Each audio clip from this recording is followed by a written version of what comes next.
माननीय आकाश आनंद जी को माननीय बहन जी ने अपना एकमात्र उत्तराधिकारी घोषित किया है। उन्हें उत्तराधिकारी घोषित किया है और उनको राष्ट्रीय कोऑर्डिनेटर बनाया है। उनकी रिपोर्ट को माननीय बहन जी को प्रस्तुत करेंगे। पूरे 47 दिन बाद फिर से ये मौका आया है। सिर पर मायावती ने अपना हाथ फेरा तो आनंद से झूम उठे आकाश। ये तस्वीरें अपने आप में पूरी कहानी बयां कर रही हैं। अपने चिर परिचित अंदाज और लिबास में मायावती मीडिया के सामने बैठी थी। मायावती ने भतीजे आकाश को अपने करीब बुलाया। आकाश ने सम्मान में सिर झुकाया और मायावती ने प्यार से सिर पर हाथ घुमाया। फिर मायावती ने पीछे खड़े अपने सहयोगी को इशारा किया और वो आकाश को मंच से लेकर जाने लगे। बस इतनी सी तस्वीर ने बीएसपी की पूरी पटकथा बदल डाली है। 47 दिन पहले मायावती ने अपरिपक्व बताकर जिस आकाश को जमीन पर ला दिया था, अब आनंद फिर से बीएसपी में आकाश जैसी ऊंचाइयां छुएंगे, क्योंकि पहले से ज्यादा पावरफुल होकर लौटे हैं। सुनिए मायावती के नेता क्या बोल रहे हैं। माननीय आकाश आनंद जी को माननीय बहन जी ने अपना एकमात्र उत्तराधिकारी घोषित किया है।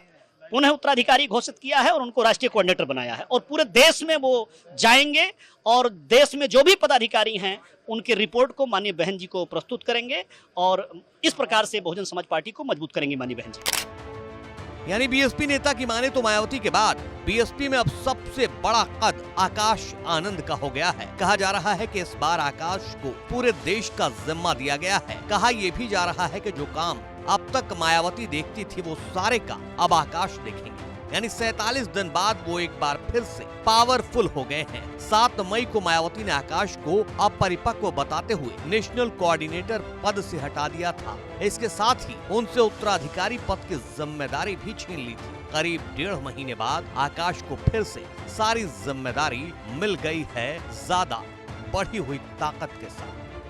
इस बार आकाश आनंद को नेशनल कोऑर्डिनेटर बनाकर पूरे देश का जिम्मा दिया गया है। पहले उनके पास देश के बाकी राज्यों की जिम्मेदारी थी, लेकिन उत्तर प्रदेश और उत्तराखंड की जिम्मेदारी नहीं थी। इस बार आकाश को यूपी और उत्तराखंड की भी जिम्मेदारी सौंपी गई है। आकाश आनंद को पंजाब और उत्तराखंड विधानसभा उपचुनाव में स्टार प्रचारक बनाया गया है। जान लीजिए कि आकाश के पास अब क्या क्या जिम्मेदारी है। आकाश आनंद को मायावती ने फिर से उत्तराधिकारी बना दिया है। ज्यादा शक्ति के साथ दोबारा नेशनल कोऑर्डिनेटर बनाया है। अब आकाश को उत्तर प्रदेश और उत्तराखंड की भी जिम्मेदारी सौंपी गई है। पहले आकाश आनंद समीक्षा बैठक नहीं करते थे, लेकिन अब समीक्षा बैठक भी करेंगे। टिकट बंटवारे से लेकर प्रचार तक की सारी जिम्मेदारी आकाश के कंधों पर ही होगी। 47 दिनों में ही आकाश को लेकर मायावती की इस बदली हुई सोच को हालांकि सपा वाले अलग ही तर्क दे रहे हैं कि सब कुछ बीजेपी के इशारे पर हुआ था और अब भी बीजेपी के इशारे पर ही हो रहा है। बीजेपी वालों से माफी मंगवा दी हो या उनसे उनकी इजाजत मिल गई हो तो इन्होंने दोबारा उसको भाई वो कर दिया गया। पहले भी बीजेपी वालों ने हटवाया था और अब भी बीजेपी वालों ने रखवाया होगा। खैर ये सपा की दलील है, लेकिन कहानी इसके आगे ये है कि 2012 में सत्ता गंवाने के बाद से बसपा का ग्राफ लगातार गिरता जा रहा है। 2024 के लोकसभा चुनाव में तो बसपा की स्थिति 1989 से भी ज्यादा खराब हो गई। बीएसपी एक भी सीट नहीं जीत पाई। पार्टी का वोट शेयर दशकों बाद सिंगल डिजिट में आ गया है। पूरे देश में बीएसपी का वोट प्रतिशत केवल 2.04% है, जबकि 1989 में बीएसपी को 2 सीट मिली थी, लेकिन वोट शेयर तब 9.90% था। यानी बीएसपी इस वक्त अपने सबसे बुरे दौर से गुजर रही है। मायावती ने बीएसपी को भतीजे आनंद के हाथों में सौंपकर आकाश की बुलंदियों पर पहुंचाने का सपना संजोया है शायद।